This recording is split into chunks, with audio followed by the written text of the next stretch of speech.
चला तर स्वागत आहे तुमचं मुक्ताज किचनमध्ये। आज आपण बनवणार आहोत डाळ पालक। ह्या आधी पण आपण डाळ पालकाची एक रेसिपी शेअर केलेली आहे। याला वरणातली पालक पण म्हणतात। त्यासाठी सर्वप्रथम आपण 2 पाण्याने पालक असे स्वच्छ धुवून घेणार आहोत। थोड्याशा मोठ्या भांड्यात पालक टाकून घ्या म्हणजे व्यवस्थित धुतली जाते।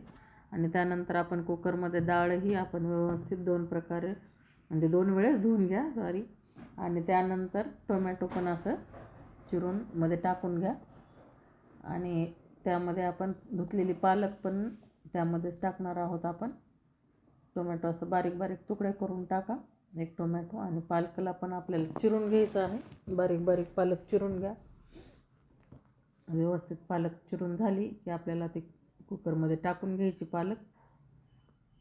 आता हे आपण टाकून घेतलेली आहे बघा पालक। आणि नंतर आपल्याला ही व्यवस्थित 3 शिट्ट्या करून घ्यायचं आहे। आणि नंतर 3 शिट्ट्या झाल्यावर याला फोडणी देणार आहोत आपण।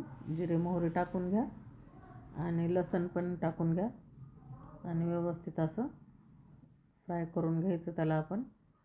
फोडणी व्यवस्थित तडतडू द्यायच्या मोहऱ्या वगैरे। आणि त्यानंतर थोडंसं आपल्याला यामध्ये हे तेजपत्ता टाकायचा आहे, तुकडे करून तेजपत्ता। आणि तुम्हाला कढीपत्ता ते तुम्ही टाकू शकता, आता माझ्याकडे नाही आहे म्हणून मी टाकत नाही। आणि लाल मिरची त्याच्यातच टाका म्हणजे फोडणीला थोडीशी टेस्ट येते। वरून लाल मिरची टाकण्यापेक्षा असंच तडका द्यायचा त्याला।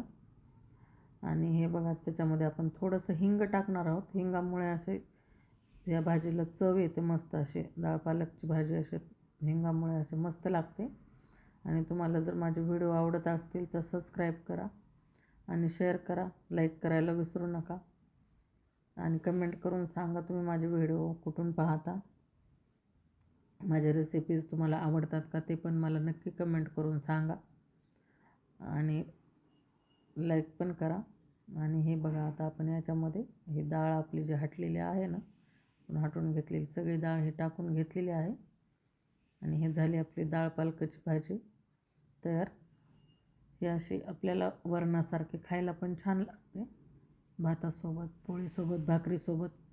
बघा तयार झालेली आहे या सर्वजण खाण्यासाठी। कशी झाली रेसिपी ते पण तुम्ही मला नक्की कमेंट करून सांगा।